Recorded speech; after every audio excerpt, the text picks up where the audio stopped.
there is enough for everyone there, so much so. After praying and taking the bread and breaking it and passing it out and everybody having enough, there are 12 baskets full left over. And I wonder, what do they do with the baskets of bread afterwards?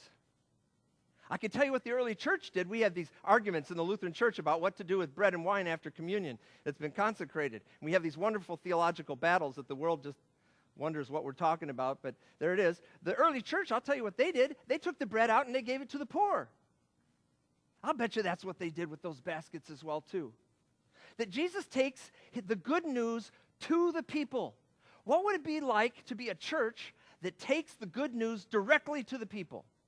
So often in our churches, we see ourselves in a competitive zero-sum market where we are vying for the dollars and the attention and the butts and pews, I'll just say it, of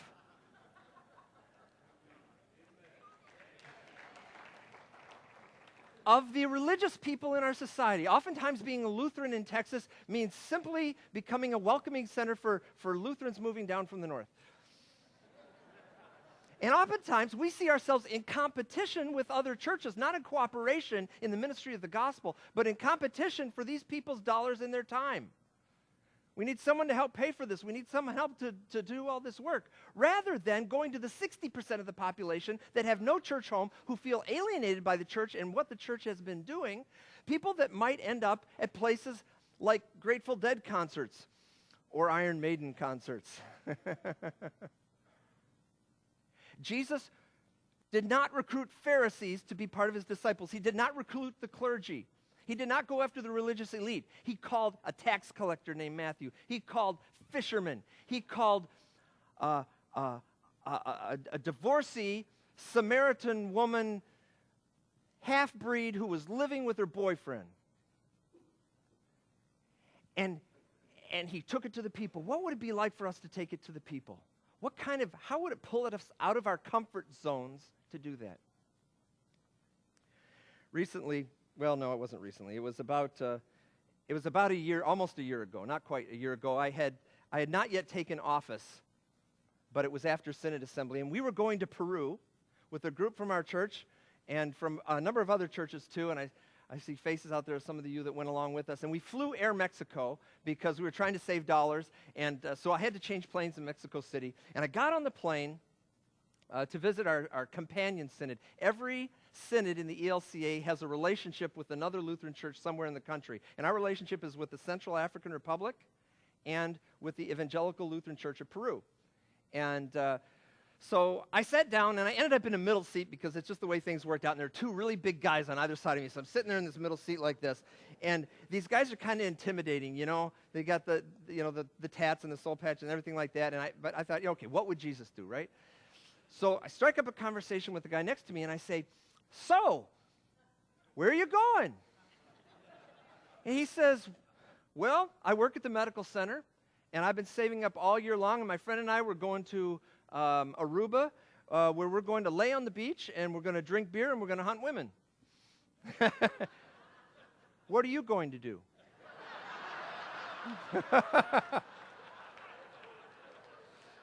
I thought, boy, am I going to ruin his day. But, you know, I'm an extrovert, so I just launched in. The bull in the china closet. Well, okay, we got about 25 people that are going down to Peru, one of the poorest countries in South America, where 70% of the people live under the poverty level.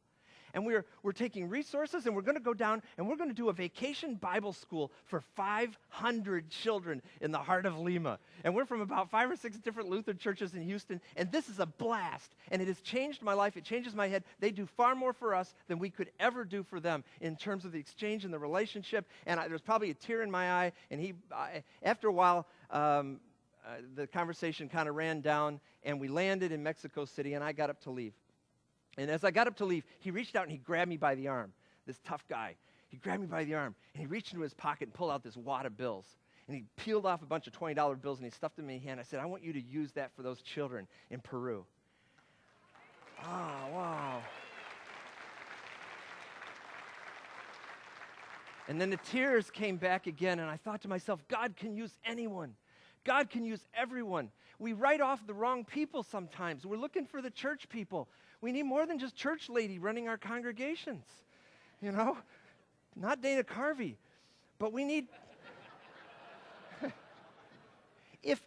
If God can use this tough guy who's going down to Aruba to do God knows what, for God's purposes, that God can use sinners, broken, flawed people for God's purposes, that God can use anyone. And we got to take it to the people. We got to get past the box, the church box, and get out of the box and start taking the gospel to the communities that most desperately need to hear it. When Brian Gigi did our men's group, he invited David Murrow to come speak to us, the author of the book, Why Men Hate to Go to Church. And he said, maybe this is what evangelism looks like now in the new world. He said, it's not inviting people to come to church anymore. He said, it's your small group of guys. You got a small group of 4 guys that are gathering together for prayer and study, and they decide they're going to build, say, a wheelchair ramp for somebody in the community. And so they need 4 more guys. So don't go get church people. Go get real people. All right? Go get real people. Go get 4 other guys. Maybe they're guys who would never step foot in a church, but they'll pick up a power tool. Right? And then you drag them over, and you drag them into what God is doing in the world. Because I think that's what Jesus did.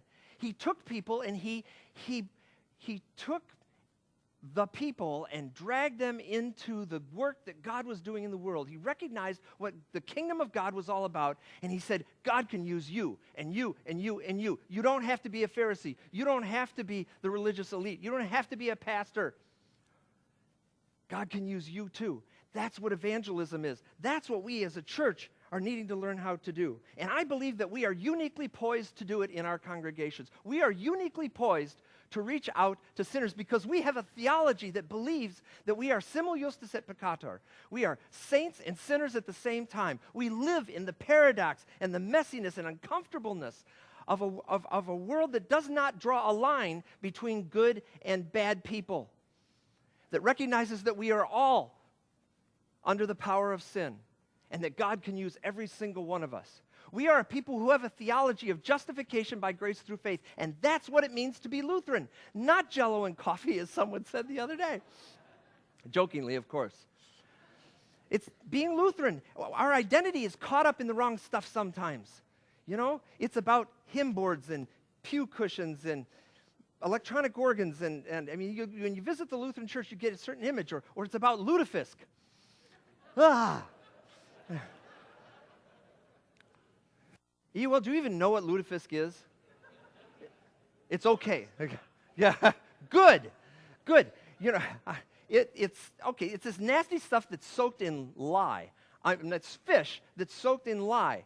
It's poisonous. It's you shouldn't be. And in my home congregation, they had several different kinds of meals, but every year they had a lutefisk supper. I hated it. What I loved was the potluck. I loved the potluck. I'm not suggesting it as a mission strategy today, although maybe it is. Who knows? I don't know. But think about the image of the lutefisk dinner, which is an ethnically specific thing designed to attract a certain kind of person. That's the Lutheran Church in a way, sometimes. And the potluck, which says everyone is welcome, anyone can come, even if you don't have any food, come and eat anyway because there's going to be plenty left over. Right? That in a sense, the church needs to claim a global potluck, if you will. In a society where half of the world lives on less than $2 a day, and over 1 billion people live on $1 a day. I want you to imagine for a second, just for a second, feeding your family on $1 a day. What's your strategy? And where will education then fit into that budget? And other important things that we need to do. We are now becoming part of a global society.